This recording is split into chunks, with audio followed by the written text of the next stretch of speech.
Okay, இதுதான் சதுர்ஸ்லோகா வருது. அகம் ஏவாஷமேவாக்ரே நானியதேச்ச தசத்பரம் பశ్చాத் அகம் யதே சக்ஷுசோன்வசிஷ்யேன சோஸ்மி அகம்.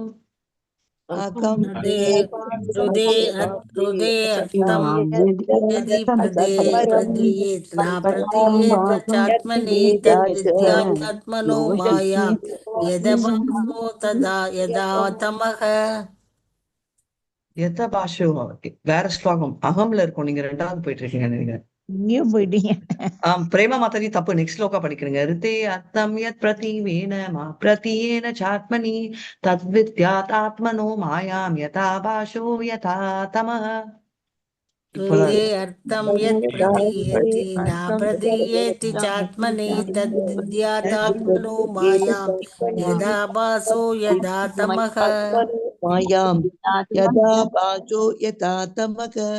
यथा महाति भूतानि भूतेषु चाश्वसेष्वनु प्रविश्यानि अप्रविश्यानि तथा तेषु न तेष्वहम्. यदा महान्ति भूतानि भूतेषु चावदेष्वनु प्रदिष्टानि अप्रविष्टानि तदा तेषु न तेष्वहम्. தேஷ்வகம். இதோட நிறுத்திடலாம். ஏதாவதேவ ஜிக்னாசும் தத்வ ஜிக்னாசுனாத்வனः அன்வயாவிருத்திரேகாभ्यां யத் சத் சர்வத்ர சர்வதா. एतावदेव जिज्ञासां स्वजिज्ञास्मनात्मनः अन्वयाव्यतिरेकाभ्यां रेखाभ्यां यत् स्यात् सर्वत्र सर्वथा. Thank you so much ma'am. Hare Krishna. எல்லாருக்கும் தேங்க்யூ. தானிஷி மேம், இவங்க எல்லாருமே நான் சொன்னேன், இன்னும் இம்ப்ளிமெண்ட் பண்ணல. எல்லாருமே டேம் போடுங்க தமிழ் பேருக்கு முன்னாடின்னு. ஏன்னா மங்கள ஆர்த்தியில இன்சிஸ்ட் பண்றாங்க, நம்ம ஒண்டி தெரியல. சோ எல்லாரும் பேர் முன்னாடி இப்போ உட்காந்து எல்லாருமே டேம் போடுங்க, டிஏஎம் அப்படின்னு. தெரியலன்னா கத்துக்கோங்க. பாயிண்ட் 1. ரெண்டாவது மேம், அட்டெண்டன்ஸ் விஜயகுமாரி மாதிரி எல்லாருக்கும் எடுப்பாங்க மேம். மார்னிங் பாகவதம் தனி அட்டெண்டன்ஸ், செகண்ட் வந்து நம்ம short Bhagavatam, next Chaitanya, next உங்களுக்கு. So she'll maintain the attendance, she'll be She's in-charge already of attendance. maintaining. I think Chaitanya Charitamritham and Bhagavatam she has actually. But short Bhagavatam na அவங்களுக்கு நீங்க add இல்லையா? கொடுக்கணும். Okay, already maintain பண்ணிட்டு Yes, இருக்கீங்களா Vijayakumar yes. மாதிரி? Very nice. Yeah. அப்ப ஆமாங்க ma'am அது மாதாஜி, போஸ்ட். தானிஷி மாதாஜி இது மெயின்டைன் பண்ணிட்டு தான் இருக்கேன் மாதாஜி. ஓ வெரி நைஸ், வெரி நைஸ். யாருக்கெல்லாம் சைத்தன்யா கூட மெயின்டைன் பண்றீங்களா? அது Same ஒன்றும் தானே, பண்ணலைங்க மாதாஜி. பட் சேம் டிவோட்டிஸ் தானே உட்கார்ந்துருக்காங்க. ஓகே, பட் இது வந்து அட்டெண்டன்ஸ் திடீர்னு கேட்டாராம். சோ அதனால வந்து மெயின்டைன் பண்ணிட்டு போஸ்ட் பண்ண சொல்லுங்க மேம். ஏதாவது குரூப்ல எங்க போஸ்ட் பண்ணணும்னு டிசைட் பண்ணிட்டு. சரி, ஓகே, ஃபைன். அப்பதான் தெரியும் அட்டெண்டன்ஸ் நம்ம எடுக்கணும். இல்லைன்னா அவங்க எடுக்கிறது கூட தெரியாது எனக்கே. Hare Krishna. Right, thank you ma'am. Hare Krishna. Hare Krishna. Hare Krishna Mataji, प्रणाम माताजी। ஹரே பிரணாம். ஹரே கிருஷ்ணா. हरे कृष्ण माताजी, thank you Mataji. Hare Krishna. Hare thank you thank you. Hare Krishna. Hare Hare Krishna Krishna. Mataji, नमस्कार. ஹரே கிருஷ்ணா. ஹரே கிருஷ்ணா. हरे कृष्ण ஹரே माताजी, கிருஷ்ணா. थैंक यू ஹரே माताजी। கிருஷ்ணா. தேங்க்யூ. हरे कृष्ण माताजी। हरे कृष्ण माताजी, दारणी माताजी, हरे कृष्ण। மாதாஜி ஹரே பிரணாம் கிருஷ்ணா. மாதாஜி. ஹரே கிருஷ்ணா. हरे कृष्ण माताजी। ஹரே கிருஷ்ணா மாதாஜி. ஹரே கிருஷ்ணா மாதாஜி. ஹரே கிருஷ்ணா. हरे कृष्ण माताजी। हरे कृष्णा माताजी, வாழ்க ஹரே கிருஷ்ணா हरे பிரபுஜி. कृष्ण माताजी। ஹரே हरे கிருஷ்ணா. कृष्ण माताजी, प्रणाम माताजी। Pranams to everyone. Hare Krishna.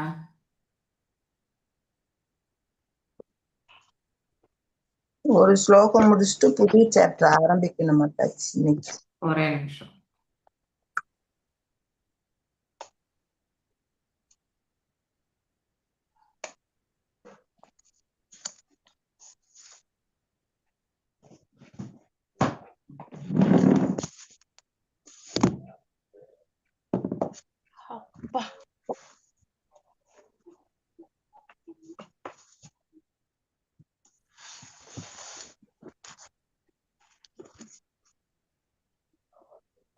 Hare Krishna Mataji, நமஸ்காரம். நமஸ்காரம், எல்லாருக்கும் நமஸ்காரம்.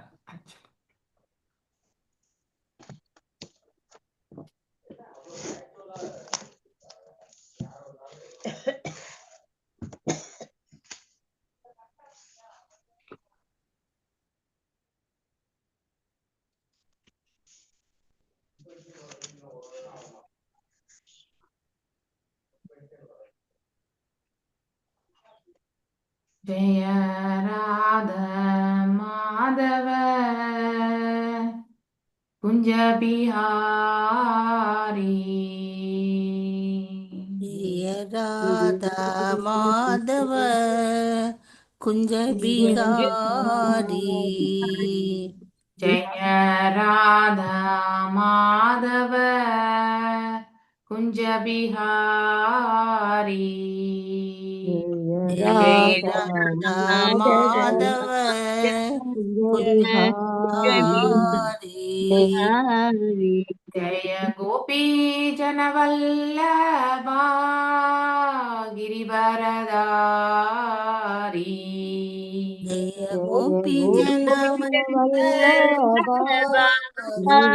गिरिवरधारी जय गोपी जनवल्लभा गिरिवरदारी जय गोपी जन वल्लभ गिरिवरधारी यशोदनन्दन व्रजजन रञ्जन यशोदनन्दन ब्रज जन रंजन यशोदनन्दन व्रजजन रञ्जन यशोदनन्दन ब्रज जन रंजन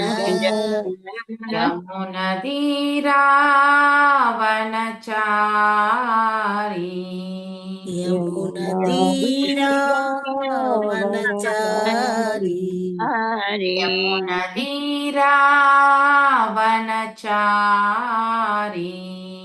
यमुनतीरावनचारी जय राध माधव कुंज बिहारी माधव बिहारी जय राधा माधव कुंज बिहारी जय राधा माधव कुंज बिहारी हरे कृष्णा कृष्ण कृष्ण हरे हरे हरे राम राम राम हरे हरे हरे कृष्ण कृष्ण कृष्ण हरे हरे हरे राम राम राम राम हरे हरे हरे कृष्णा எல்லாருக்கும் ஓம் நமோ பகவதே வாசுதேவாய ओम नमो भगवते वासुदेवाय ஓம் நமோ பகவதே வாசுதேவாய ओम नमो भगवते वासुदेवाय நாராயணம் நமஸ்கிருத்யாம் नारायणं नमस्कृत्यां நரம் செய்வ நரோத்தமம் नरं चैव नरोत्तमं தேவீம் சரஸ்வதிம் வியாசம் देवीं सरस्वतीं व्यासं ततो जयमुदीरयेत् ततो जयमुदीरयेत् नष्टप्रायेषु आभद्रेषु नष्टप्रायेषु भद्रेषु नित्यं भागवत सेवयाम् नित्यं भागवत सेवयां भगवत्य उत्तमश्लोके भगवत्युत्तमश्लोके भक्तिर्भवति नैस्तिकी भक्तिर्भवति नैष्टिकी ரீடிங் ஃப்ரம் பாகவதம். நாம் இப்போ 33வது ஸ்லோகம் நான் சொல்லணும் இல்லையா, 34 35 படிச்சிடலாம். அதோட அந்த அத்தியாயம் நிறைவு பெறுகிறது நினைக்கிறேன்.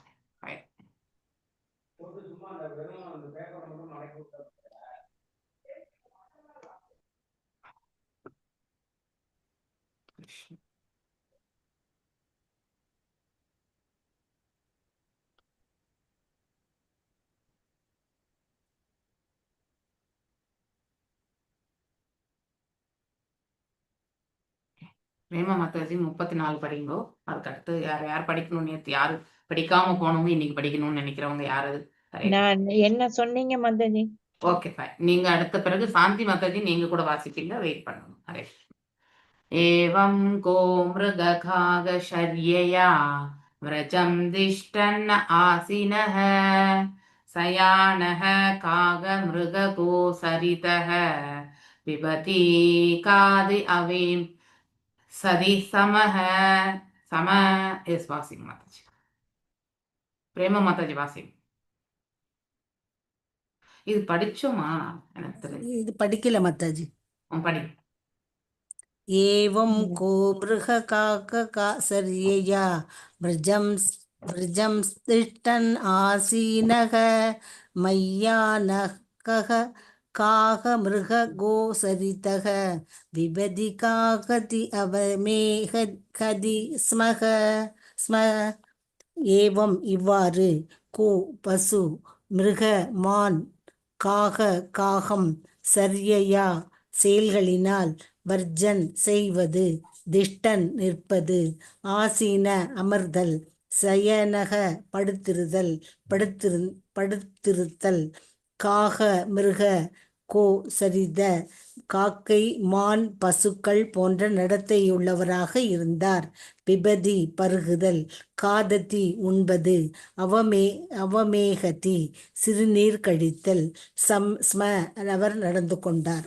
மொழிபெயர்ப்பு பொருளுரை பை ஸ்ரீல பிரபுபாதாக்கு ஜெய்.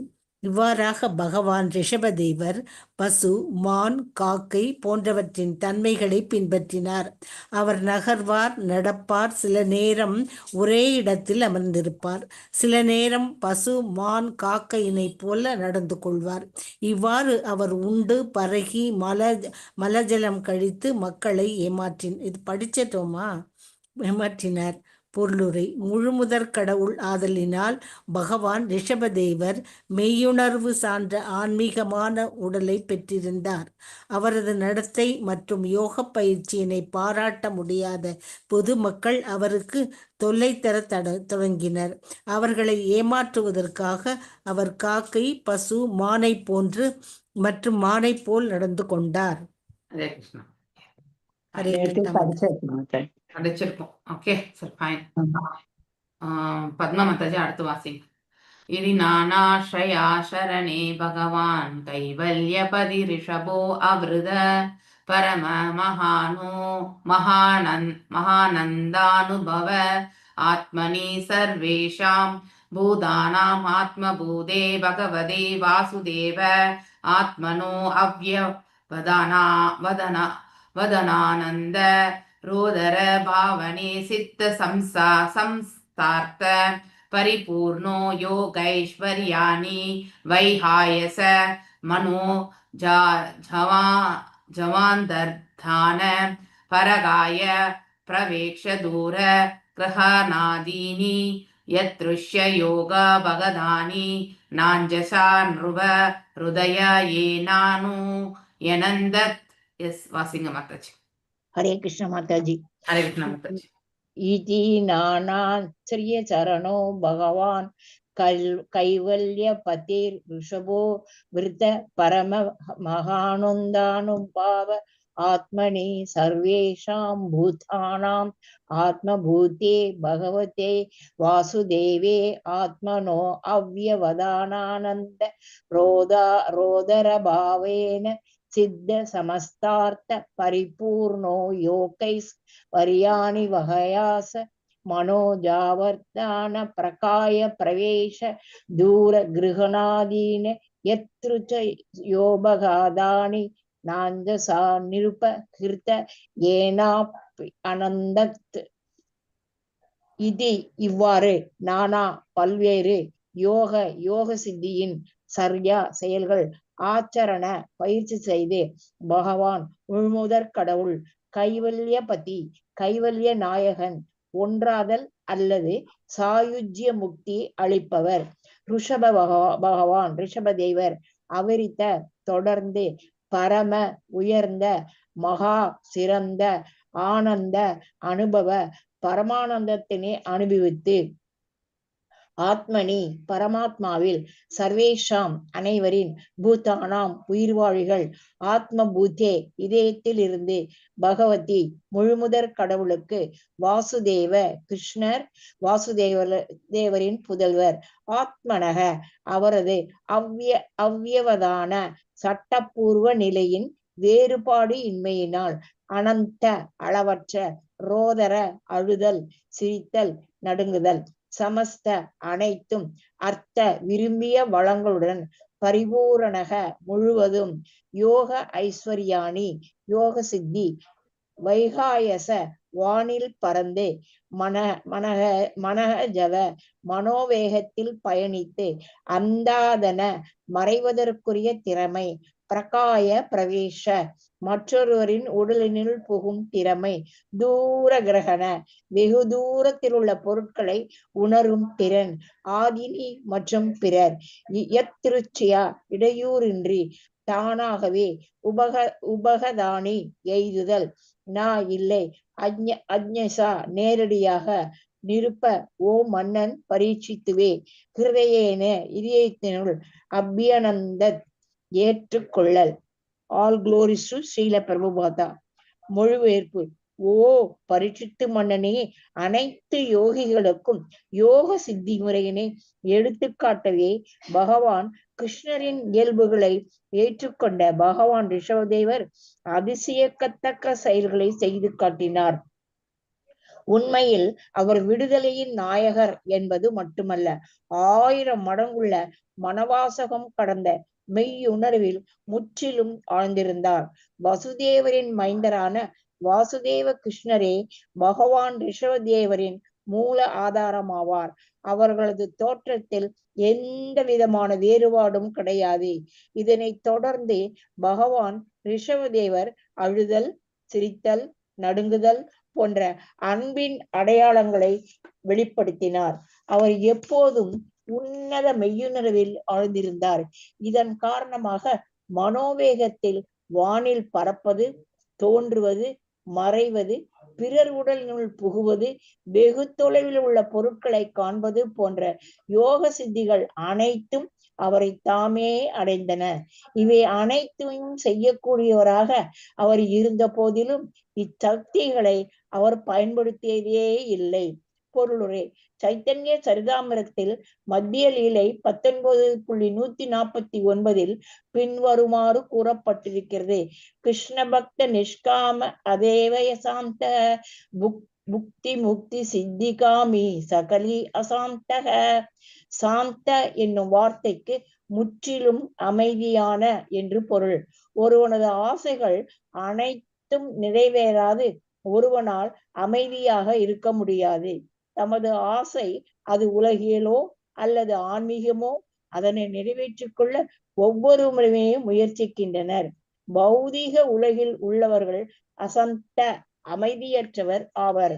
ஏனெனில் அவர்களுக்கு நிறைவேற வேண்டிய ஆசைகள் ஏராளமாக இருக்கின்றன. ஆனால் தூய பக்தனோ ஆசையற்றவன் ஆவான்.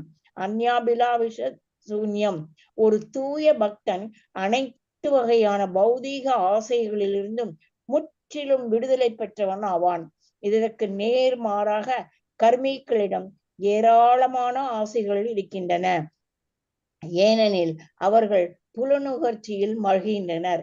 அவர்கள் முற்பிறப்பிலும் சரி, இப்பிறப்பிலும் சரி, அல்லது இனி வரும் எந்த பிறப்பிலும் அமைதியுடன் இருப்பதில்லை.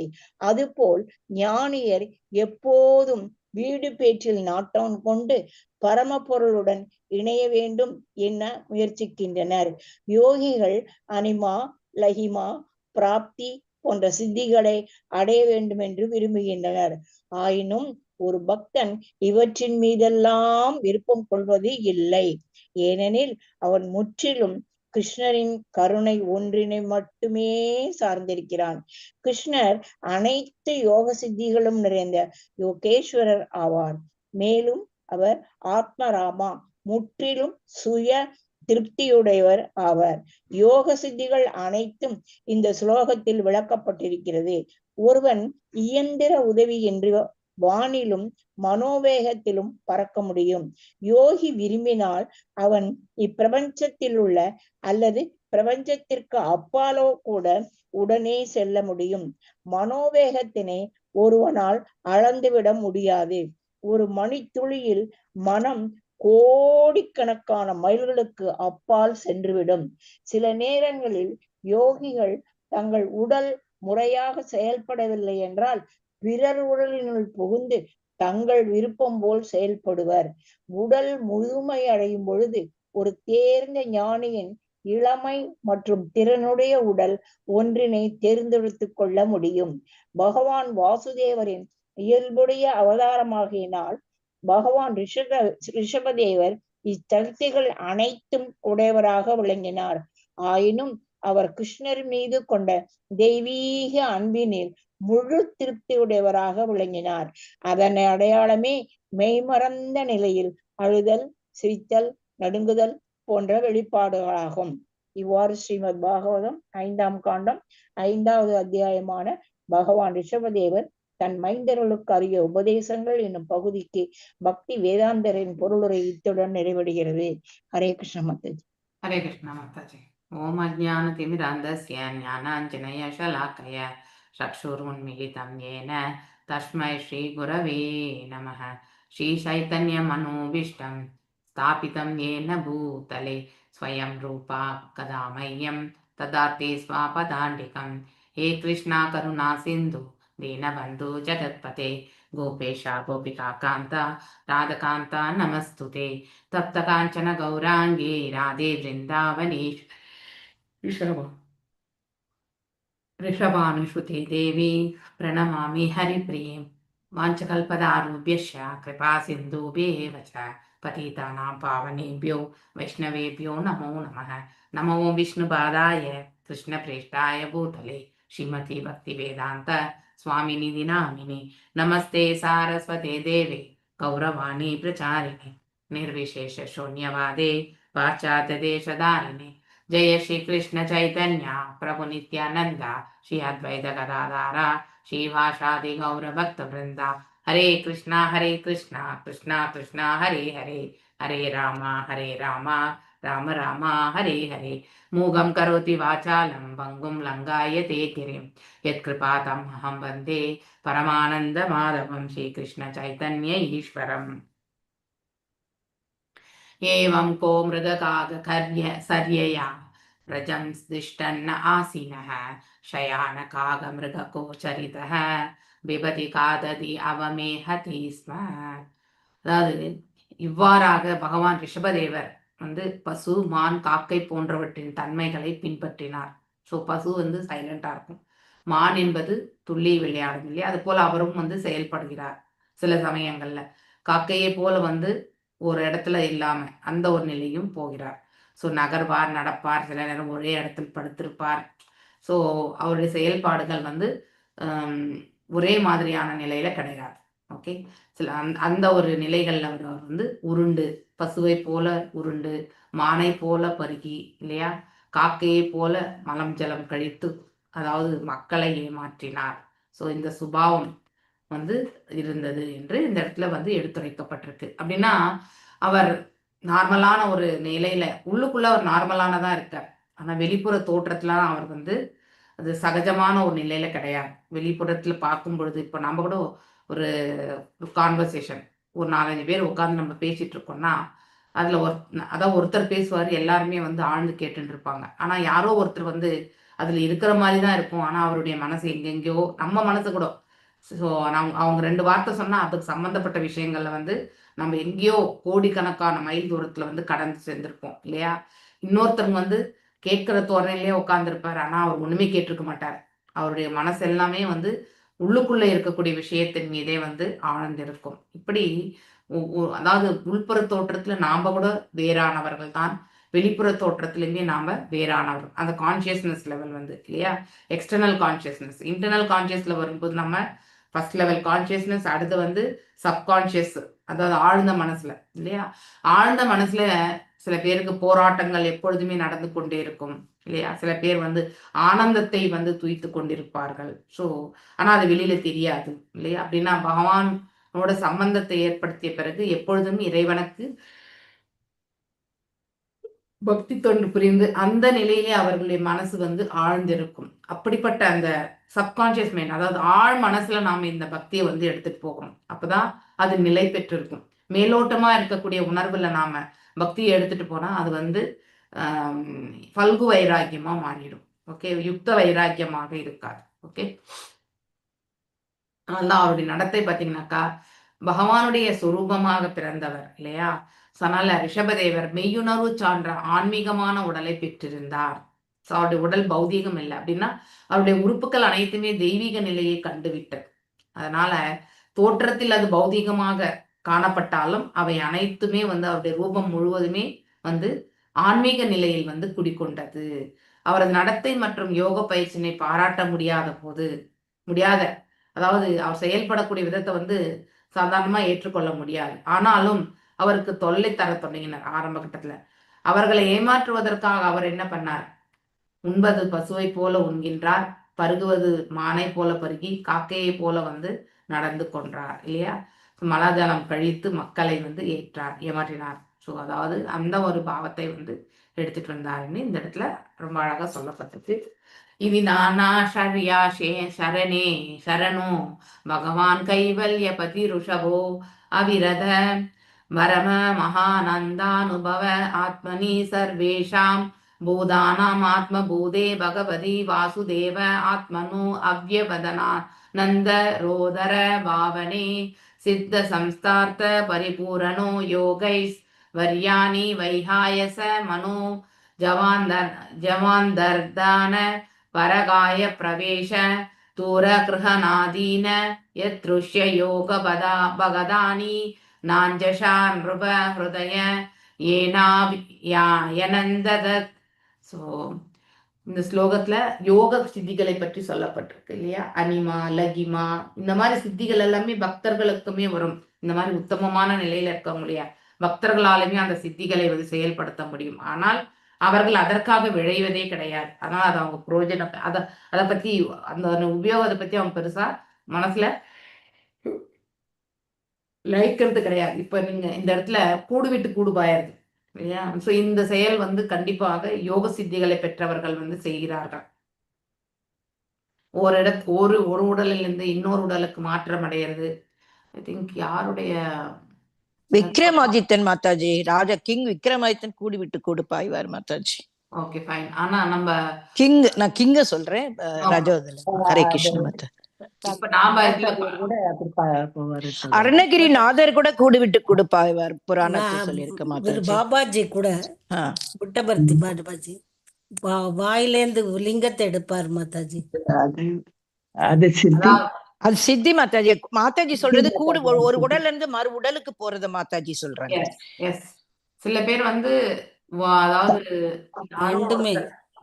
அதாவது ஒருத்தருக்கு ஐ திங்க் எந்த ரிஷி அவர் வந்து ஒரு அரசருடைய பெண்கள் 50 பெண்களையுமே மனம் முடித்து அதுக்கப்புறம் வந்து வயோதிகமா இருக்கக்கூடிய அவர் வந்து அந்த சித்தியை உபயோகப்படுத்தி இளமையாக மாறி இல்லையா? யயாதி தான் எனக்கு தெரிஞ்சு யயாதி இல்லையா? அதையும் நம்ம படிச்சோம் இல்லையா? சோ மீண்டும் வந்து அவருடைய பிள்ளைகளுடைய அதாவது பிள்ளைக்கு வந்து வயோதிகத்தை வந்து டிரான்ஸ்பர் பண்ணி இல்லையா? சோ அந்த இதுமே அவனுடைய இளமையை அவர் எடுத்துட்டு இப்படி எல்லாம் செய்யக்கூடிய சக்தி இருக்கு. அதன் பிறகு மீண்டும் தன்னுடைய பிள்ளைகளுக்கே வந்து அந்த இளமையை வந்து கொடுத்து அந்த இது நம்ம படிச்சோம் 4th கேண்டல்ல தான் படிச்சோம் இல்லையா? சோ அதெல்லாமே என்னது இந்த சித்திகள் தான். ஓகே, ஆனா அதெல்லாம் எதுக்கு உபயோகப்படுத்திட்டு இருக்காங்க? பௌதிகத்துல புலன்கள் திருப்திக்காக தான் உபயோகப்படுத்துறாங்க இல்லையா? சோ புலன் திருப்திக்காக உபயோகப்படுத்தக்கூடிய அந்த சித்திகள் வந்து மேன்மையற்றது, இறை தொன்றுக்காக. அதனால சித்திகள் நம்ம பக்தர்கள் எப்பவுமே சித்திகளை பற்றி வந்து யோசிக்கவே மாட்டாங்க. Okay, they are not into that. ஓ பரிஷித் மன்னனே, அனைத்து யோகிகளுக்கும் யோக சித்தி முறையினை எடுத்து காட்டவே பகவான் கிருஷ்ணரின் இயல்புகளை ஏற்றுக்கொண்ட பகவான் ரிஷபதேவர் அதிசயத்தக்க செயல்களை செய்து காட்டினார். ஓகே, உண்மையில் அவர் விடுதலையின் நாயகர் என்பது மட்டுமல்ல, ஆல்ரெடி அவர் விடுதலை அடைந்த நிலையில தான் இருந்தார். 1000 மடங்கு மனங்குள்ள வனவாசம் கடந்த மெய்யுணர்வில் முழுதும் ஆழ்ந்திருந்தார். அப்படின்னா அந்த அளவுக்கு யுக்த வைராக்கியமா அந்த நிலையில இருந்தார் அப்படின்ற அர்த்தம். அதாவது ஸ்ட்ராங்கா கன்விக்ஷன். வசுதேவரின் மைந்தரான வாசுதேவ கிருஷ்ணரே பகவான் ரிஷபதேவரின் மூல ஆதாரமாவார் இல்லையா? பகவானுடைய அம்சமாக பிறந்தவர். அவர்கள் தோற்றத்தில் எந்த விதமான வேறுபாடும் கிடையாது. அதனாலதான் முந்தைய ஸ்லோகங்கள்ல படிச்சோம் இல்லையா? அவருடைய அழகான அதாவது திருமேனியை பற்றி எல்லாம் படிச்சோம் இல்லையா?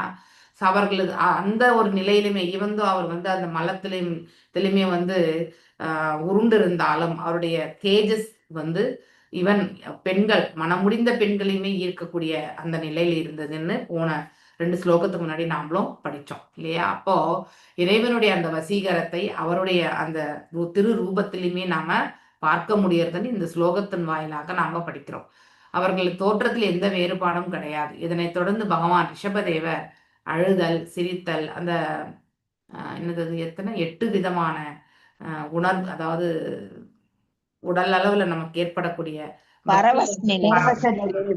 பரவச நிலை. 8 விதமான நிலைகள் உண்டு இல்லையா? அதுல கண்ணுல தாரதாரியா தண்ணி வர்றது இல்லையா? தானா சிரிக்கிறது, அதுக்கப்புறம் மெய் சிலத்து வெடிக்கும்னு போடுறது. உடல் வெடிக்குமா மாதாஜி? வெடிக்குமா? அது நவரசம் இல்லையாங்க மாதாஜி?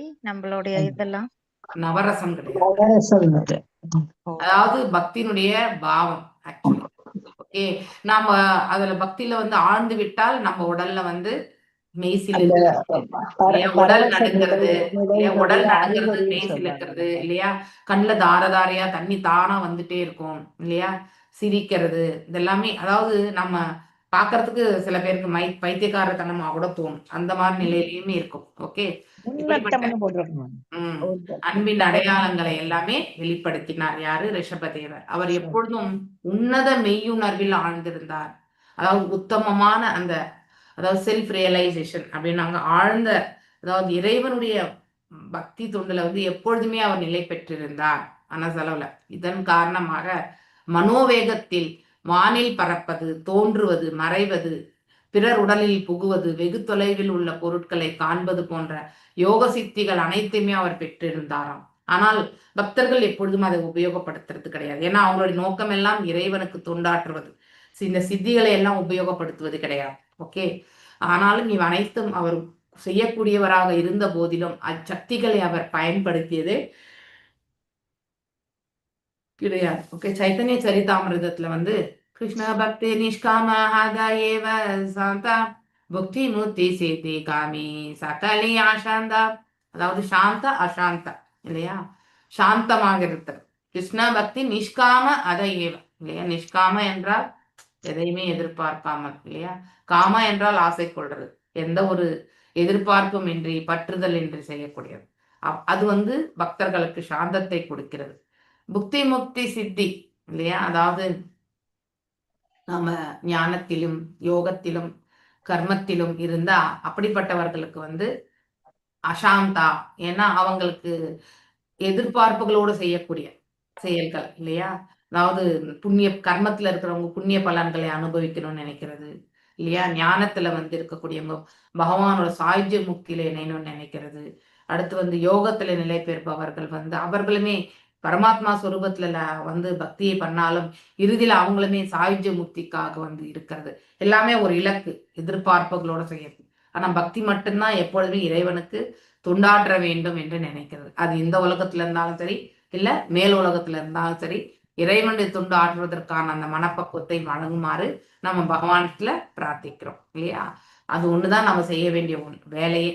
சாந்த என்னும் வார்த்தைக்கு முற்றிலும் அமைதியான பொருள். ஒருவனது ஆசைகள் அனைத்தும் நிறைவேறாது ஒருவனால் அமைதியாக இருக்க முடியாது இல்லையா? கண்டிப்பா ஆசை இல்லாமல் நம்மளால் வாழ முடியாது. ஒண்ணு பௌதிக ஆசை, இல்லைன்னா ஆன்மீக ஆசை, ஏதோ ஒண்ணு வச்சிருக்கோம் இல்லையா? அது நடந்தாதான் நம்ம மனசு சாந்தம் அடையும். தமது ஆசை அது உலகியலேயே அல்லது ஆன்மீகமோ அதனை நிறைவேற்றிக் கொள்ள ஒவ்வொருவருமே முயற்சி செய்கிறார்கள் இல்லையா? அது மெட்டீரியலானா இருக்கட்டும், ஸ்பிரிச்சுவலானா இருக்கட்டும், அதை முயற்சி பண்றோம். இப்ப நாம ஜபங்கள் பக்குவமா செய்யணும்னு சொல்லிட்டு உட்காந்து நாம செய்யறோம் இல்லையா? அந்த முயற்சி, அதுவே முயற்சி பண்றோம். ஸோ அது போல பௌதிகத்துல ஏதோ ஒரு வெற்றி அடையணுன்ற வந்து முயற்சி பண்றோம். பௌதிக உலகில் உள்ளவர் அசாந்த அமைதியற்றவர் ஆவார். 100%. நம்ம உண்மையை அலசி ஆராய நோக்கினால் நம்மை சுற்றி நடக்கக்கூடிய விஷயங்களுடைய தாற்பயத்தை வந்து நம்மளால புரிஞ்சுக்க முடியும் இல்லையா? இன்றைக்கான இந்த அதாவது ஸ்திரமற்ற நிலையை வந்து நம்ம ரொம்ப அழகா நம்மளால ப்ரெடிக்ட் பண்ண முடியும். இந்த பிரபஞ்சம், அதாவது இந்த பூமண்டலம் சென்று கொண்டிருக்கக்கூடிய பாதை வந்து மிகப்பெரிய அழிவு எனக்கூடிய அந்த நிலைக்கு தான் எடுத்துட்டு போறாங்க எல்லாருமே இல்லையா? ஸோ ஒரு நாடு மீது ஒரு நாடு செய்யக்கூடிய செயல் இதெல்லாமே வந்து மிகப்பெரிய அழிவுக்கு அதுதான் வந்து மூல காரணமாக மாறுகின்றது இல்லையா? அது மிக மிக தவறானது. அழிக்கணும்ன்றது வந்து இறைவன் சித்தமா இருந்தா மட்டும்தான் அழிவு என்பதை எடுத்துக்க முடியும் இல்லையா? இப்ப மகாபாரத போர்ல அவ்வளவு பெரிய அழிவு இது வரைக்குமே நடந்ததுல அத்தனை பெரிய அழிவு 5000 ஆண்டுகளுக்கு முன்னாடி, அதுவுமே இறைவனுடைய சித்தமாக இருந்ததால் நிகழ்ந்தது.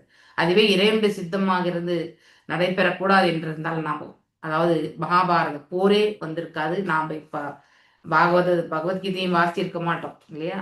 அதனால இறைவன் சித்தம் எதுவோ அதுதான் நிகழும். ஏனெனில் அவர்களுக்கு நிறைவேற வேண்டிய ஆசைகள் ஏராளமாக இருக்கின்றது.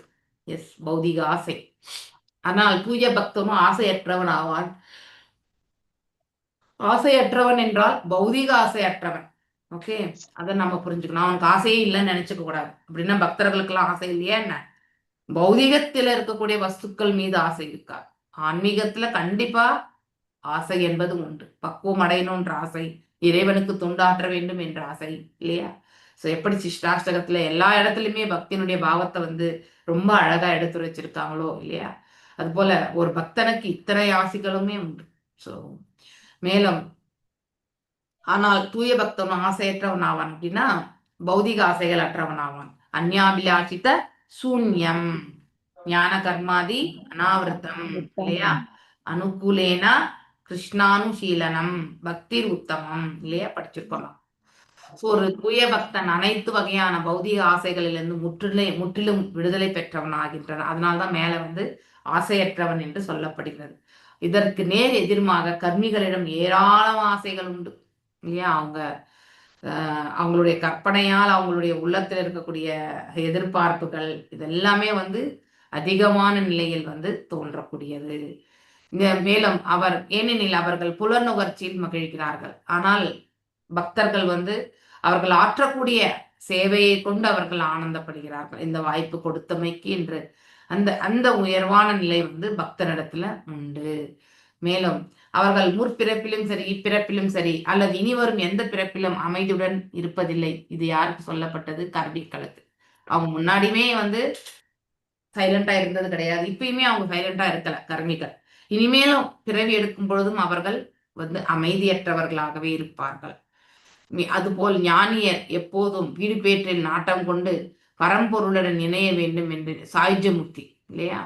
யோகிகள் அனிமா லகிமா பிராப்தி போன்ற சித்திகளை அடைய வேண்டும் என்று விரும்புகின்றனர். ஆயினும் ஒரு பக்தன் இவற்றையெல்லாம் விருப்பம் கொள்வதே கிடையாது. அதெல்லாம் தேவையே இல்லை. It's not at all required. அந்த ஆற்றல் எல்லாமே நமக்கு தேவையற்ற ஒன்று இல்லையா? மேலும் ஏனெனில் அவன் முற்றிலும் கிருஷ்ணரின் கருணை ஒன்றினை மட்டுமே சார்ந்திருக்கின்றான். So yes, at the mercy of the lotus feet of the lord. அது ஒண்ணுதான் அவனுடைய இலக்கே. மேலும் பகவானுக்கு யோகேஸ்வரர் மற்றும் ஆத்மராம எனக்கூடிய நாமங்களுமே உண்டு. மேலும் யோக சித்திகள் அனைத்தும் இந்த ஸ்லோகத்தில் விளக்கப்பட்டிருக்கு. ஒருவன் எந்திர உதவியின்றி வானில் வேகத்திலும் பறக்க முடியும். 100% இல்லையா? மேல வானத்துல பறக்கணும்னா நமக்கு வந்து எந்திரம் வேணும் பிசிக்கலா. ஆனா நம்ம இந்த தரையில இருந்துட்டே நம்ம வந்து மன வேகத்தினால வந்து நம்ம இப்ப ஜஸ்ட் நம்முடைய உறவினரோ நம்முடைய பிள்ளையோ வந்து அமெரிக்கால இருந்தா என்ன பண்ணிட்டு இருப்பான் அப்படின்னு சொல்லிட்டு நம்ம மனசு இங்க இருந்துட்டே அவனுடைய இடத்த வந்து நோக்க முடியும் இல்லையா? அதாவது இது யோக பயிற்சி செய்தவங்களுக்கு சுலபமாக வரக்கூடிய ஒன்றுதான். ஓகே, மேலும் யோகி விரும்பினால் அவன் இப்பிரபஞ்சத்தில் உள்ள அனைத்து பிரபஞ்சத்திற்கும் அப்பாலும் கூட உடனே செல்ல முடியும். அதாவது இந்த இயற்கையினுடைய 3 குணங்கள் கடந்து கூட அவனால செல்ல முடியும். மனோவேகத்தினை ஒருவனால் அளந்து விடவே முடியாது இல்லையா? மனசு எவ்வளவு ஃபாஸ்டா குயிக்கா வேலை செய்யுதுன்னு யாராலையுமே வந்து சொல்ல முடியாது. ஒரு மணித்துளியில் மனம் கோடிக்கணக்கான மைல்களுக்கு அப்பால் சென்று விடும். ஒரே ஒரு செகண்ட்லயே நம்ம வந்து இப்போ ஜஸ்ட் நான் மனசுல நினைக்கிறேன் ஓகே, நாசால என்ன பண்ணிட்டு இருப்பாங்க அப்படின்னாக்கா நாசா லெவலுக்கு இப்போ ஆல்ரெடி போயாச்சு. ஆனா பிசிக்கலா நம்மளால போக முடியுமா? கண்டிப்பா முடியாது. ஒரு நொடியில கண்டிப்பா போக முடியாது. சில நேரங்களில் யோகிகள் தங்கள் உடல் முறையாக செயல்படவில்லை என்றால், ஸோ இது இந்த யயாதி கதையிலிருந்தே நம்ம எடுத்துக்கலாம் இல்லையா? ஸோ அவருடைய வயதான உடலை வந்து தன்னுடைய பிள்ளை அவங்க மூலியமா வந்து மாற்றி இல்லையா, ஒரு பிள்ளை இல்லையா, ஸோ அதன் பிறகு மீண்டுமே அவர் கொடுத்துருவார் வாபஸ் இல்லையா. அப்படி செயல்படவில்லை என்றால் அவங்க வந்து பிறர் உடலில் புகுந்து தங்கள் விருப்பம் போல் செயல்படுவார். ஸோ அதாவது கூடு விட்டு கூடு பாயறது. ஓகே, உடல் முதுமை அடையும் பொழுது அவன் ஒரு தேர்ந்த ஞானியின் இளமை மற்றும் திறனுடைய உடல் ஒன்றினையுமே தேர்ந்தெடுக்க முடியும். ஸோ பிறர் உடலில் புகுந்து தங்கள் விருப்பம் போல் செயல்படுவார்கள் இவர்கள் இல்லையா. உடல் முதுமை அடையும் பொழுது ஒரு தேர்ந்த ஞானியின் இளமை மற்றும் திறனுடைய உடல் ஒன்றினை தேர்ந்தெடுக்க கொள்ள முடியும். வயோதிகமான பிறகு இந்த உடலை விட்டு இன்னொரு இளமையா இருக்கக்கூடிய ஒரு உருவத்துல வந்து தாங்கள் வந்து செல்லணும்ன்றத வந்து அவங்களால் அது செயல்படுத்த முடியும். பகவான் வாசுதேவரின் இயல்புடைய அவதாரமாகியால் பகவான் ரிஷபதேவர் இச்சக்திகளை எதையுமே அவர் வந்து பயன்படுத்தவில்லை இல்லையா. ஸோ ஆனாலும் அவருக்கு அனைத்துமே இருந்தது, ஆனால் எதையுமே அவர் வந்து செயல்படுத்தல.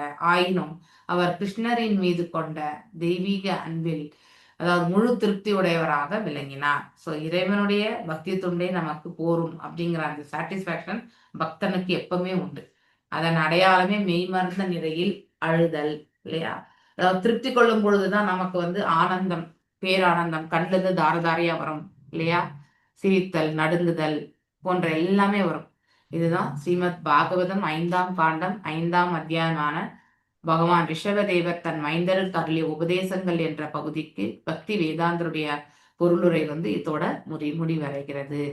ஓகே, நெக்ஸ்ட் வந்து நாம படிக்கிறது பகவான் ரிஷபதேவருடைய செயல்கள். ஓகே, இவ் அத்தியாய முன்னுரை சுருக்கம் நான் படிக்கிறேன், அதுக்கப்புறம் நீங்க ஸ்லோகங்கள்ல வாசிங்க. ஐ திங்க் சாந்தி மாதாஜி, சேத்லட்சுமி மாதாஜி 2 பேருமே வாசிங்க. ஓகே, பகவான் ரிஷபதேவரின் செயல்கள்.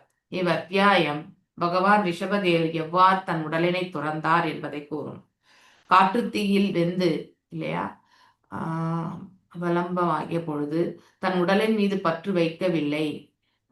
அத்தீயினால் தான் செய்த செயல்கள் பயனளிக்கும் போது செல்வங்களும் யோக சித்திகளும் தாமாகவே செயல்படும். ஆயினும் பக்தி யோகம் இந்த யோக சித்திகளால் பாதிக்கப்படுவதில்லை. யோக சக்திகளினால் கவரப்படும் சாதாரண யோகியின் வளர்ச்சி தடை செய்யப்படுகிறது. எனவே ஒரு உண்மையான யோகி அவற்றை ஆதரிப்பதில்லை. மனம் அமைதியும் சோர்வும் இன்றி இருக்கின்ற காரணத்தினால் அவன் எப்போதுமே கட்டுப்பாட்டில் வைத்திருக்க வேண்டும். சிறந்த யோகி சௌபரியின் மனம் அமைதியின்றி இடையூறு செய்ததினால் அவர் தனது யோக சக்திகளை இழந்தார். வளர்ச்சியடைந்த யோகி கூட அமைதியற்ற மனதினால் தவறு செய்தல் கூடும். புலன்களின் கட்டுப்பாட்டிற்கு அவர் ஆளாகிவிட நேரிடும். ஆகையினால் பகவான் ரிஷபதேவர் அனைத்து யோகிகளுக்கும் உபதேசிப்பதற்காக உடலினை துறக்கும் முறையினை செய்து காட்டினார். அவர் தென்னிந்தியாவில் கர்நாடகம், ஐ திங்க் நான் உங்களுக்கு முன்னாடி கூட சொன்னேன். ஸோ இது வந்து நம்ம ஜெயின்ஸ் எல்லாம் வந்து சொல்ற மாதிரி ரிஷபதேவர் வந்து நார்த் கிடையாது, இங்க கர்நாடகத்துல தான் கொங்கம், வெங்கம் போன்ற பகுதிகளில் பயணம் செய்து குடகு மலையினை அடைந்தார். ஸோ அவர் எங்க வந்து தன்னுடைய இதை வந்து துறந்தார் என்றதை திடீரென்று அங்குள்ள காட்டில் தீப்பிடித்து காடும் பகவான் ரிஷபதேவரின் உடலும் எரிந்து சாம்பலாகியது. முக்தியடைந்த ஆத்மாவான பகவான் ரிஷபதேவரின் லீலைகளை கொங்கம், வெங்கம் மற்றும் குடகத்தின் அரசர்கள் நன்கறிவர். அவர் பெயர் அர்ஹத் என்பதாகும். அர்ஹத் என்று சொல்லுவாங்களாம். அவர் பின்னர் மாயா சக்தியினால் ஆட்கொள்ளப்பட்டார். அந்நிலையில் அவர் ஜைன மதத்தின் அடிப்படை கொள்கையை உருவாக்கினார். அர்ஹத் பகவான் ரிஷபதேவர் உலக பிணியிலிருந்து விடுதலை பெறக்கூடிய சமய அறநிலைகளை உருவாக்கினார். அவர் எல்லா வகையான நாத்திக செயல்களுக்கும் முற்றுப்புள்ளி வைத்தார். இப்பூமியில் பரத வருஷம் எனப்படும் இடம் மிகவும் புனிதமானதாகும். ஏனென்றால் பரமபுருஷன் பகவான் அவதரிக்க வேண்டும் என்று விரும்பிய பொழுது அங்குதான் தோன்றினார். யோகிகள் பெற எண்ணுகின்ற அனைத்து யோக சக்திகளும் பகவான் ரிஷபதேவர் புறக்கணித்தார். பக்தி தொண்டில் சிறப்பினை எண்ணிய தூய பக்தர்கள் யோக சக்தியில் எல்லாம் விருப்பம் கொள்ளவில்லை. யோக சக்திகளின் தலைமையான பகவான் கிருஷ்ணர் தன் பக்தனின் சார்பாக அனைத்து சக்திகளை வெளிப்படுத்தக்கூடியவர் ஆவார். சில நேரங்களில் தவறான வழிகாட்டுதலுக்காக ஆன பக்தர்கள் விடுதலை மற்றும் யோக சக்திகளின் மீது ஆசை வைக்கின்றனர். பரமபுருஷ பகவான் இப்பக்தர்களுக்கும் அவர்களுக்கு விரும்பி அனைத்தையுமே அருள்கிறார். அதாவது இந்த யோகத்தில் நிலை பெற்றிருப்பவர்கள் ஆயினும் அவர்களால் மிகவும் முக்கியமான பக்தி தொண்டினை அடைய முடியறதில்லை. அதனால்தான் கடைசியில அவங்க சாயுஜ்ய முக்தியில போய் நிற்கிறாங்க. பகவானின் பக்தி தொண்டானது விடுதலை மற்றும் யோக சக்தியின் மீது ஆசை வைக்காத பக்தர்களுக்கு மட்டுமே உறுதி அளிக்கப்படுகிறது இல்லையா? இதுதான் இந்த கதையினுடைய முன்னுரை. ஒரு நிமிஷம்.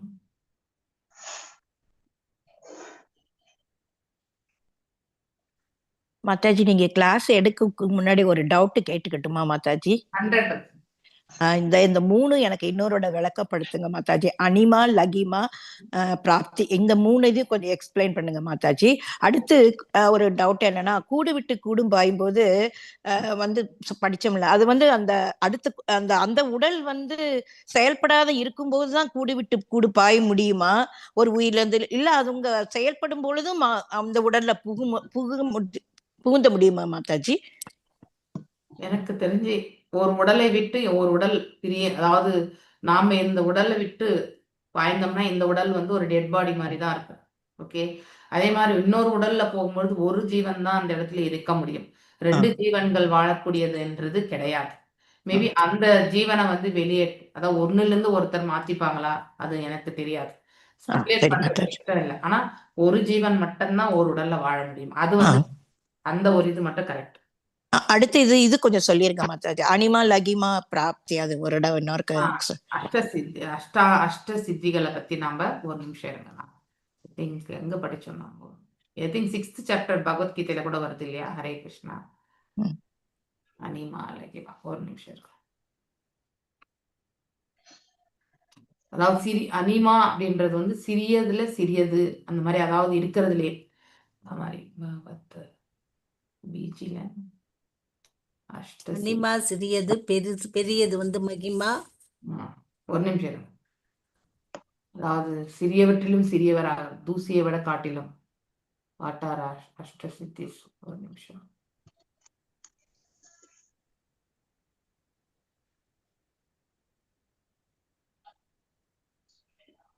இந்த ஓம்காரம் எல்லாம் சொல்லி பண்ணுவாங்க.